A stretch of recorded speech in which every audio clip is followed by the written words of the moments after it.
So thank you again for agreeing to speak with us. And so to get us started off, if you could just share your name and your title and who you are. Sure, Yate Kara Bobroff Yinishe Ashina Natani Bashichin. My name is Kara Bobroff. I'm Navajo on my mother's side and Lakota on my father's side. And I am the founder of the Native American Community Academy and the Knock Inspired Schools Network, and currently serve as the founder and executive director of One Generation, which are all organizations focused on Indigenous education. Perfect. So you mentioned NACA. So in terms of NACA, what was your journey to getting to NACA and your passion for education? Yeah, so as I think about my journey in relation to the Native American Community Academy, the school was established in 2006 and 7 with our first class of students, about 80 different families, and the students at that time were middle school aged and went on to be our first graduating class. But my personal journey was one that involved both like a professional kind of experience, but also a personal experience. And I think the two really dovetail together in some significant ways. I got my start as an educator in working with a residential treatment center in the South Valley in Albuquerque. I was only 19 at the time, and I just remember that the youth that we were working with were maybe 6 to 9 years younger than I was and had been through more in their lifetime than I could possibly imagine. And that really opened up my eyes to holistic aspects of well-being, but also these were young people who were coming in and out of the school system, potentially like the Children's Psychiatric Hospital, as well as other entities either going home or in foster placements. There were a handful of students that were Native American at that time, and so I created unique bonds with those youth as well as others. I really started to think about how do we better serve people in those situations, and thought about education as the path. So went on to become a teacher at the middle school I attended, which was Jefferson Middle School here in Albuquerque, which was also insightful. I remember both as a student growing up in the Albuquerque public school system, not really having any Native American role models, and also that the curriculum didn't really reflect my background necessarily. In fact, it was quite contrary to where, I remember in high school, it was really a struggle to even see my own identity within the school itself, or have it be reinforced or even held up as something that was a point of pride or nurturance or being supportive or encouraged. So it was really tough in that sense. It wasn't until I got to college that I picked up my first kind of piece of Native American literature in a course that I self-selected to take. It wasn't until I had the opportunity to do a project around the history of Native American communities, and I picked the history of education as related to the Navajo Nation. And so that was also the first time in my educational career that I had ever had an opportunity to really delve into the significance of our history and government. Through that experience, I started to get more curious, and also learned a lot about self-determination in kind of the 50s and 60s, that people led efforts to establish more self-governed, self-determined models of education, such as the Navajo Nation's Rough Rock School, the Raymond Day School, and just started to think about that. Even more importantly, it was the first time I really got to understand the policy context of the United States as it related to our communities, which really both was extremely disturbing and also kind of put inside of me this desire to do something about that. I didn't know what that would be at that time. I think I was maybe 20 at that time. Went on special education teacher in the Albuquerque Public Schools, went on to become an assistant principal. All of those things were really wonderful and great ways to serve the community. I moved to the Bay Area, where they have a really thriving urban Native American population as well. Worked in Marin County, where I saw huge inequities in education of what those students were receiving and what I received, and also what the students I taught had received as far as learning opportunities to go to things like Washington, D.C., Costa Rica, just the literature that they had, how the school was responsive to the community. So started to think about, what if that kind of school was placed in, at the time, San Francisco, Oakland, Albuquerque, on the Navajo Nation, what would be the difference in students' experiences? Back home, there was a council on equity that the superintendents established, and there were two advocates in our city who really started to unwind what both health and education could do for students and families. And that was the first time I heard about the idea for a Native American community, Native American charter school and or magnet school. So again, super curious about it. I had opportunities to volunteer within the Native community in San Francisco and Oakland with youth there. There was a charter school there. So all these things were kind of happening at the same time. And then also just like reconnecting with my own culture and language was really important, and the family that I was not necessarily able to grow up with, but needed to reconnect with. So all those things were happening. I moved to Shiprock and served as a principal in the Navajo Nation. And still there was a lot of conversation back in Albuquerque about the need for a Native American magnet or charter school. I worked at a middle school called Nuka Middle School, which is about an hour south of Shiprock, and a really amazing community. Saw the total opposite of what I had experienced in Marin as far as how the community was allowed to be in part of the school, how students were engaged, and what they were learning was like really setting them up for success long term. And just started to literally have conversations with students and families that this is your school, like we're here to serve you, not you to have to conform to the school. Like what are the things you want to see? And everything I had read about what really good like Indigenous education could be for Native students centered on a few things. One, that it was grounded in the community's values. Two, that there was like centering on language and culture. And three, that you're really bringing all those things together inside of one school. And this was not happening in that school district whatsoever. In fact, it was quite the opposite, where it was okay for folks to talk about language and culture being a hindrance to students being able to read, that the students there, their parents didn't necessarily want them to go to college. So all those things were really, really hard to listen to, and actually very like not true and quite the opposite. So worked with our community, instilled a lot of things like Navajo language, focus on Native American literature, as well as Navajo language and government. Started to bring more things into the school, and our school started to get better outcomes within a very short amount of time. But still, that conversation back home where I grew up was happening. I moved home and just kind of picked up with it. And it's kind of an interesting intersection around this topic related to Miguel Trujillo, is that that was the first time in my life I had time to like kind of not get really engaged in something right away. And so my family's like, why don't you take some time to like think about what it is you want to do? Because I could have gone back in and become a principal of the school I went to. I could have done these other roles within the district, but there was something that was like tugging at me to really pursue the idea of a Native American charter school or magnet school. So I did, and I spent part of that time doing outreach around voter education, and it was I think the 2004 election during that period of time, and it was mostly because I was curious to just volunteer. It wasn't something that I was saying this is my profession or I want to get involved in that kind of civic engagement, but I thought it would be kind of a nice like transition to do something, but not something so heavy that was like, let's start a school. So, but the two actually came together in a couple different ways around the families that I met, but also understanding like what the communities were experiencing both in Albuquerque and throughout New Mexico. So NACA really came out of an engaging conversation with over 200 different folks about the need for a Native American charter school and what could be, I guess, kind of envisioned to be possible. And three things came out of that, mostly from people's experiences. One, that it be college preparatory and accessing college. There was a lot of inequities in people's experiences about what people viewed them to be able to achieve as students, and also throughout whether or not they would go to college, whether or not they go into law school, all these different things. The second was that it would support students' identity and understanding that largely most of the public education systems and some Bureau of Indian Education systems did not support the development of language and culture. And because of the historical context of having schools being the motivator to take that out of our communities, that there had to be like a component that really focused in on making that be a positive thing and an asset versus seen as a detriment.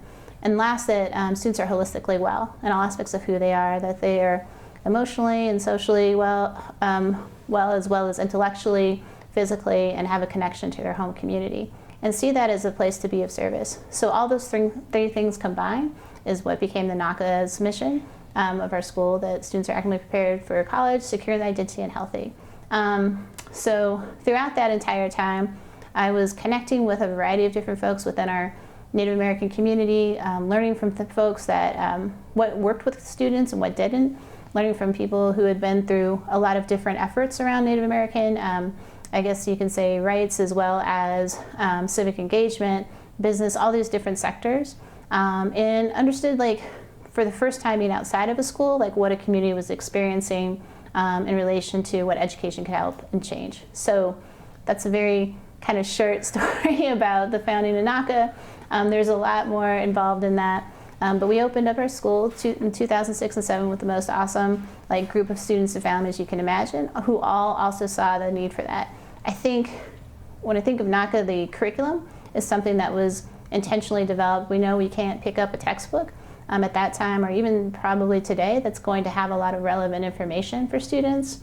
And so our teachers really worked to develop that for our students so that they would learn about things that were significant to our communities historically, socially, ecologically, economically, like current day, as well as also aspects of their own spiritual and like holistic well-being.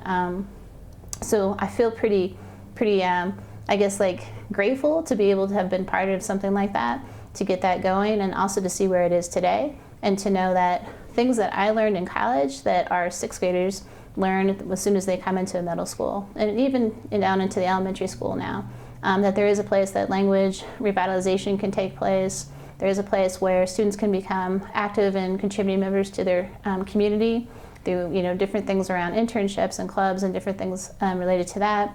That in a sense it just kind of created a place where there was like not a place to connect, and now that there is. So I can talk about NACA for a really long time, so I will try to, I'm just thinking about that. But I think when you see aspects of yourself and you learn about significant role models within your own community and also within a certain, I guess area that you're interested in, it motivates you to do better in school. It also shows you that you have the opportunity to succeed and also to impact a community or impact the world in a way that's really positive. So I feel like that's what a curriculum that's responsive to students and relevant to them can do. So that's what I think NACA is really about.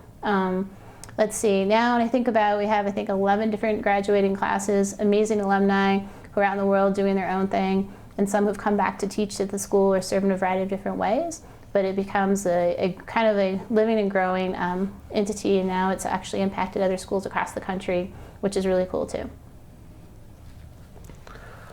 Awesome. I realize there's a lot of, I get just really excited hearing you talking let's talk. But to kind of come back to this time of doing voter education prior to NACA, right?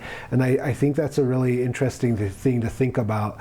What is the role of education and voting? Where are they tied together in your experience? You mentioned, this is how you sort of moved in this.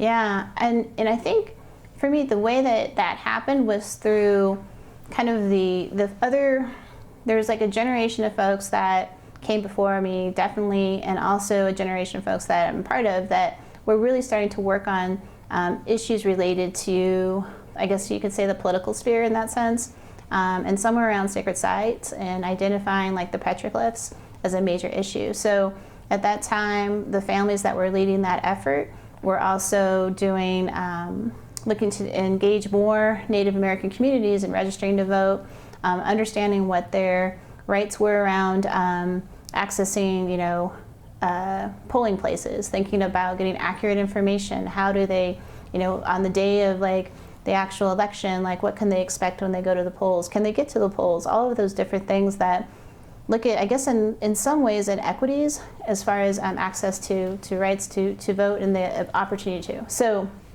that's how I started to connect with folks. And so there was a team of 5 of us, and literally we were kind of the small team that was supposed to engage all Native American voters in the state, which was interesting to me that was quite kind of set up like that. But basically we worked with folks in Albuquerque, Santa Fe, and then also surrounding areas, whether it was out on Navajo or throughout the Pueblos, to provide information about where to register to vote, how to register to vote.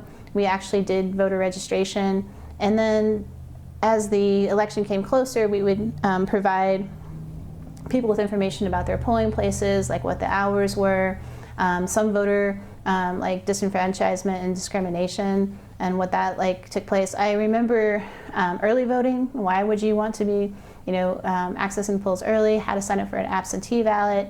All of these things were outside of the education system, and I found that really interesting. I'm like, why isn't this just embedded in like a civics class? Or why are we like why don't we have like laws that just you're automatically registered to vote, and if you don't want to vote, you don't, and if you don't want to be registered, you can unregister.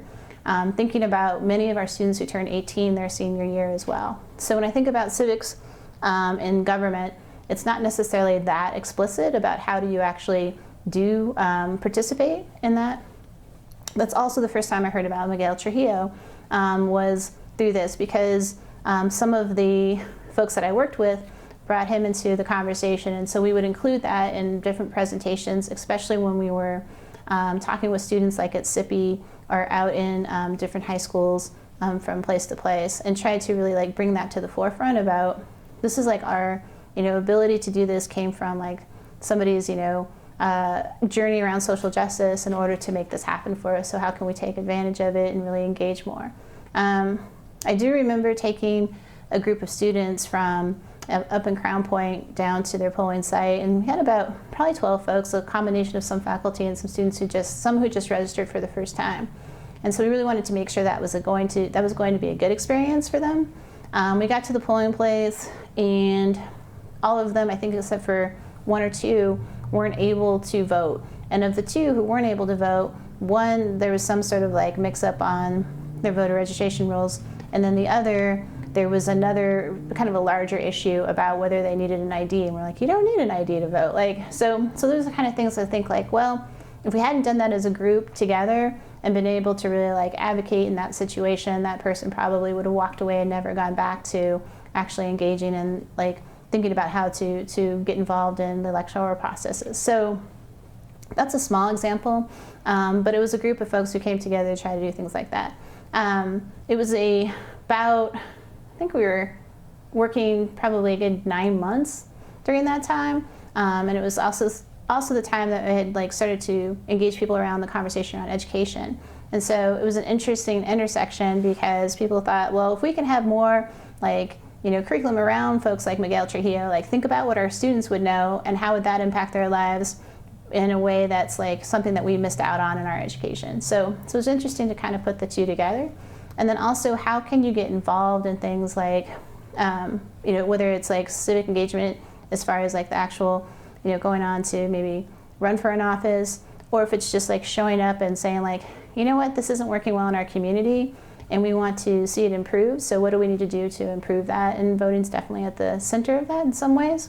And also understanding how laws are made, how are they executed, who gets to choose that, what are different jurisdictions that take place. Thinking about the Navajo Nation, just recently filed a suit up in San Juan County around redistricting and thinking about representation and how all of the Native American voters in that area were put into one district in one boundary area versus kind of being spread out when they make up the majority of that county. Something similar in Utah as well. So these are all things that are still starting to have to be addressed, and hopefully I think in the next 5 or 10 years we can continue to move forward in a way that there won't be kind of those deliberate actions that hinder us from being able to get engaged in that process. So I don't know if I answered that question. I hope I did, but that's just a little bit about how that happened. Since then, as the principal of NACA, I always wanted to kind of open the doors for students to be able to learn from other organizations, whether it was the Native American Voters, NAVA. I don't know what the last A stands for. Association? No.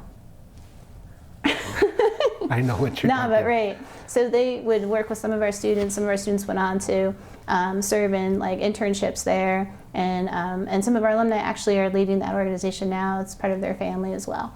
And how that ties into key issues around climate, water, thinking about education in those different areas too. But those are all things that kind of come to mind. Isn't it Alliance? Alliance, Yeah. there we go. I was like, Okay. it's not the association, Yeah. that's It's like the another Contractors A. Association or something, but yeah. So in terms of that experience, how has that played a role in like the way that NACA constructs curriculum around civics and voting and that kind of engagement? How did those experiences kind of play into that a bit more? I think for me, definitely our teachers are at the center of developing our curriculum, so that there's intentionality around bringing in significant, I would say, role models and activists and leaders, and how that becomes like pivotal and part of what our students are learning.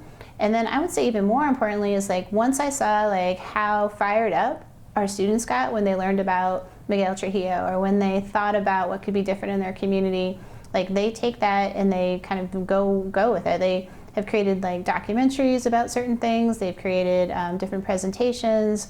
They're able to apply that to their lives in a way that's proactive, in a way that's action oriented. So to me, that's the right kind of like direction, in the sense that once you learn about something meaningful and you connect that to yourself within the context of your own community, and then you actually take a step towards something to whether pursue that as a career, pursue that as a passion, even having just the acknowledgement of it as a sense of like pride and understanding of where you come from, are all things that contribute to student success and students really being much more motivated and like, I guess, a visionary about their own path. And so to me, that's what I've seen take place. And also, how does that relate to others? So I think about, this one action of this, one man in a moment in time has opened up an entire kind of world and discussion for other tribes and other, pueblos, as well as like other nations within like not only New Mexico, but also across the United States. And you think about how that impacts a student's own identity and own, I guess, way of thinking about the world. So it might be like one thing that happened in one of our communities, but it really resonates across all of our communities. So to me, that's been how I've seen that take place, as well as other students from other tribes and other areas learning about this has also changed their lives and has given them more motivation to learn about their own, I guess, like whether it's their tribe or their community or their government too. And also to kind of be critical too. I think that's important, is that we see these moments in time where different things happen, but we also see the opportunity for things to continue to grow and change. And so think about a group of students at NACA who also were like, well, why can't women serve in our pueblo? Like, what's that about? So it's like, I think that's a really good question, and I think we should talk about it. Well, what about blood quantum? Like, I grew up here, and this is really significant, and I've participated my entire life, but I'm still not considered to be, part of my community. And so I don't think those things are too far off from the actions that took place. And I think that would be something to continue to explore, is like, how do we continue to evolve within the context of our community's values, culture, and also traditions, and how does that have to kind of, I guess, like adjust to the moment in time in order to continue to keep our communities thriving.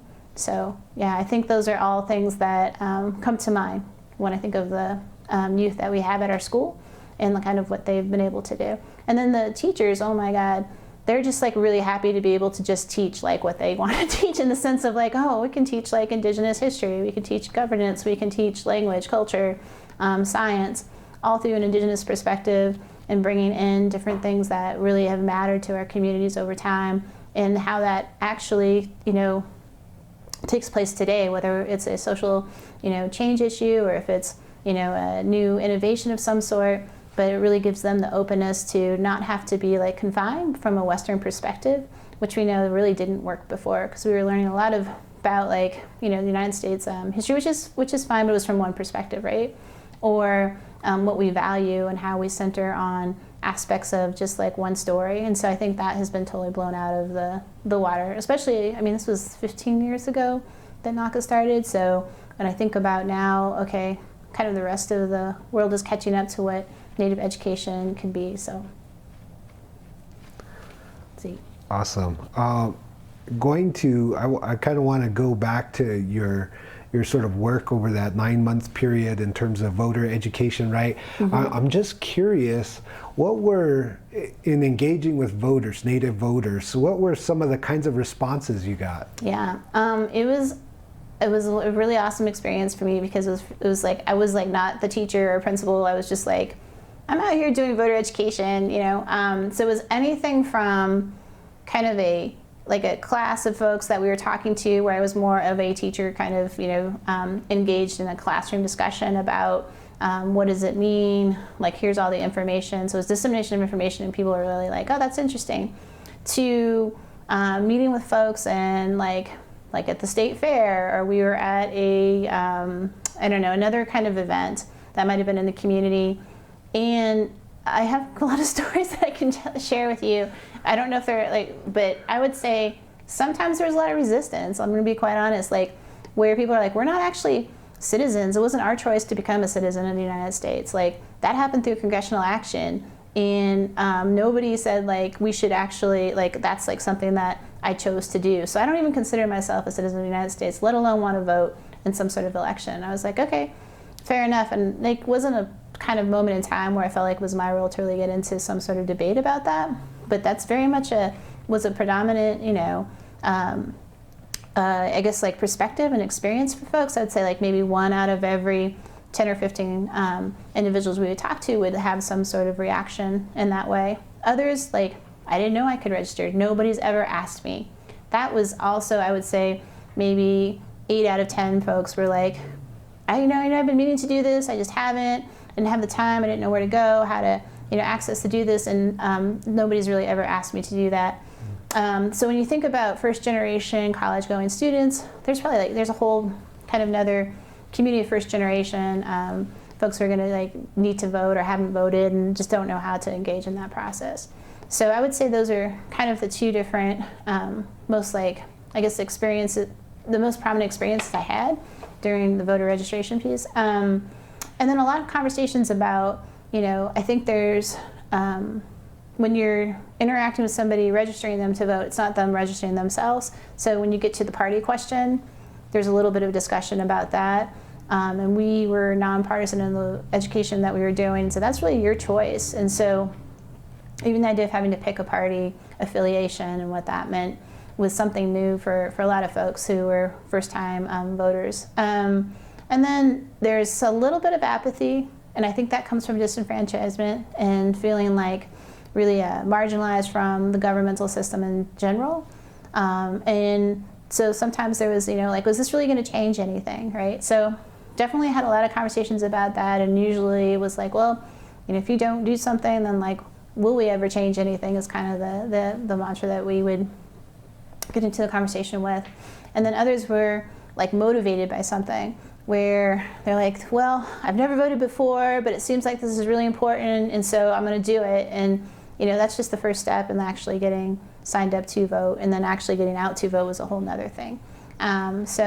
And then the idea of like Native American voters, both in New Mexico and across the country, about what's the significance around that, and how does that work? It can also lead into a whole nother discussion about government to government relations, and how do our own tribes and nations really think about our sovereignty, and what does that mean, and how do we actually govern ourselves. That's a whole nother kind of aspect of what came up for some folks who saw themselves more connected to their home community in that way, or again, apathetic about their home community in that way. But all those things interact, which is different than somebody who's maybe not from, you know, who's not Native, and is like just kind of in the general population about thinking about the political, you know, arena in some ways, but they don't have that unique identity. And also the really, like, at the core, I guess the deep kind of history of interacting with the United States government on so many things that were not healthy, not helpful, and quite damaging to our communities. So it gets to the core of a lot of those things for some folks, for sure. And also the more you think about it and reflect upon it, you can see how making the decision to participate in a election of some sort of process or some sort of political process is a big step for Native American people, I believe. Now, you think about all of the representation that we have, that it's like happening across, you know, New Mexico and across the country, where there's more of a resurgence around, Native American folks running for office, wanting to get involved in, you know, civic engagement that way. Secretary Haaland being the first Secretary of the Interior, and then also just like what does that mean to work with the federal government from the federal government's perspective, or in state government from the state's government perspective with tribes and urban Native populations too. So there's a lot to unpack there for sure.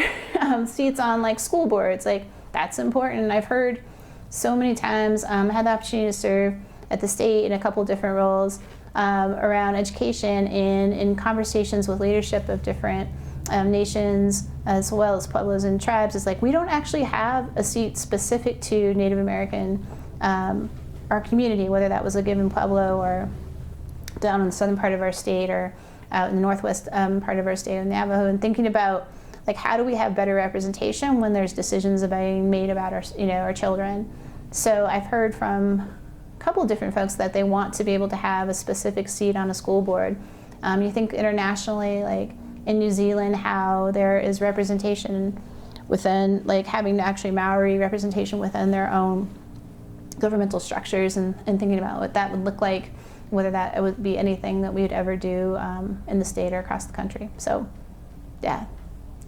Again, but I got to drive the van. That was cool. I went to a couple feast days while we were out registering voters, and people thought I worked for the health department. So they're like, I'm walking towards the food stands and like have my clipboard, and they're like, hey, how's it going? I'm like, great. And like, yeah, like, can we get you anything? I'm like, well, yeah. And I'm like, no, actually, I'm just registering. But they're like, oh, we thought you were from the health department. I'm like, no. Yeah. So anyway, but it was good. It was a really good experience, and we was really proud of the work that we did. There was only I think 5 of us, and we did a lot. We worked really, really hard for a really given a specific amount of time. I think that's also something that was interesting to me. I'm like, why isn't this happening all the time, right? Versus just when there's an election coming up. So, yeah. So let me make sure we're okay. Okay. I do want to switch to maybe some questions that are more Navajo Nation specific, Sure. And you mentioned your role sort of within the education and formation coming from like Rough Rock and the experience of very culturally embedded, educational practices, right? And I want to recognize that Navajo Nation has a very distinctive sort of experience as a nation and coming into its history, but also a fairly early sort of experience compared to other New Mexican tribes in terms of voting and for a national government. And I just want to get some of your sort of perspectives on, as a Diné person, what does it mean, to vote within that context from Navajo Nation? Yeah. So I would say to me, it seems like being Navajo, and I remember voting in my first Diné election and registering through our chapter area, and then just started kind of thinking okay, and it's interesting because I grew up in an urban area, and so I didn't grow up on the Navajo Nation. So just wondering is it okay for me to vote in an election, and what does that mean? And the resounding kind of feedback that came back was absolutely, we're wherever our people are, we're working on the behalf of our community. And so that was something that was really important. And it's also to me, when I think about the Navajo Nation's government and their structure, they were one of maybe a handful of different tribes across the country that didn't accept the template that was provided right early on when you think about the Reorganization Act and things like that. So it's really grounded in the idea that we have delegates who represent a certain area or geography. In that area we have chapters, and those chapters are really connected to the immediate community. And so I think about even the opening of the session when they come together, when council convenes, we have people still riding by horseback. People are really connected to the idea of our leaders and understanding their language and speaking their language fluently and understanding culture and coming from those cultural perspectives. So I think about some of our students who came out to the Navajo Nation, went out to Wendo Rock on a field trip, and they're asking well, this seems kind of the same way the United States government is set up. How is it different?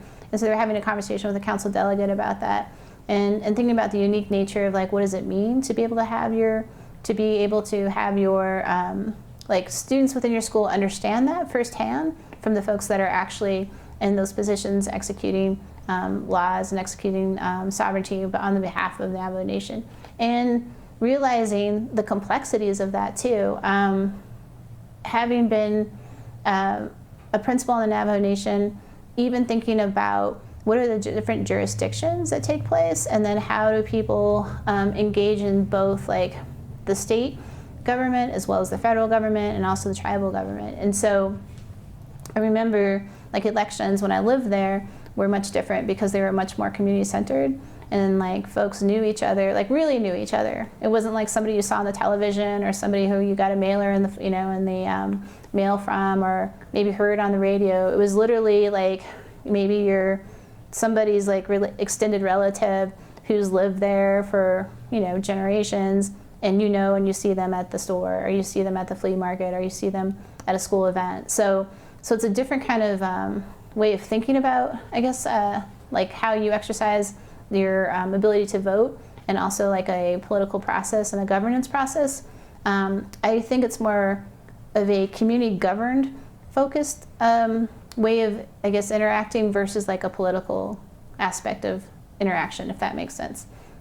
So it's truly thinking about the values of Diné people, our history, the place in which we reside, all dictating how we interact with each other, how laws are made, and how we think about working with like the council and the executive and within the chapter structure is something I think that's really unique. And also how, even when I think about myself, like if there's something that we're doing that's going to benefit the community, like I as an individual have to go through certain protocols in order to be able to introduce something versus just saying like, I'm just going to do this. It's like, no, like there's like, you start with families, you start with your community, you work with your local like chapter and like the representation there, then you work with like, you know, council and the council delegates, and then you work with like the executive, and all those things like involve all aspects of different, I guess like vantage points and perspectives, but it definitely gives you a sense of what it's like to be part of a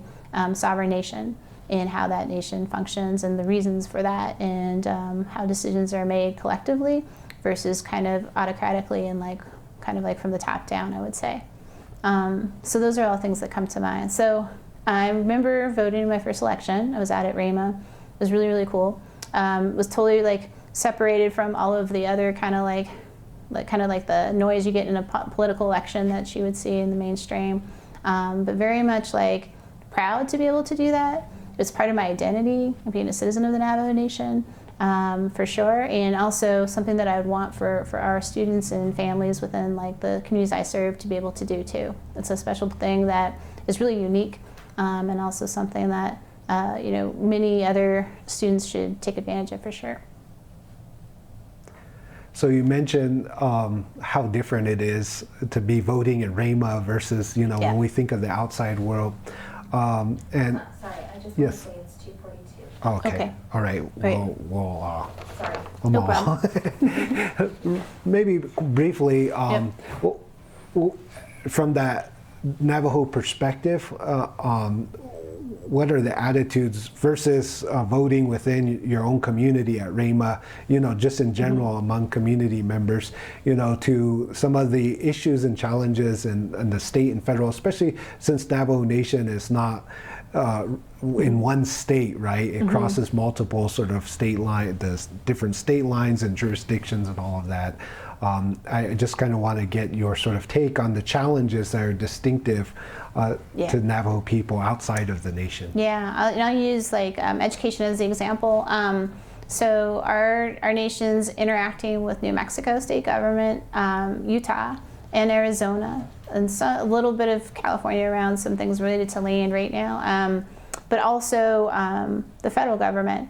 And so you have existing systems, counties within each of those states that you're trying to interact with to get simple things like electricity, water, you know, a quality education, healthcare, access to roads. So those are all the complexities that I think that maybe folks outside of the Navajo Nation may not really realize, like that's a lot to navigate, and to do it in a way that's truly representative of a sovereign nation is something that adds another level of complexity through whether it's consultation or government to government.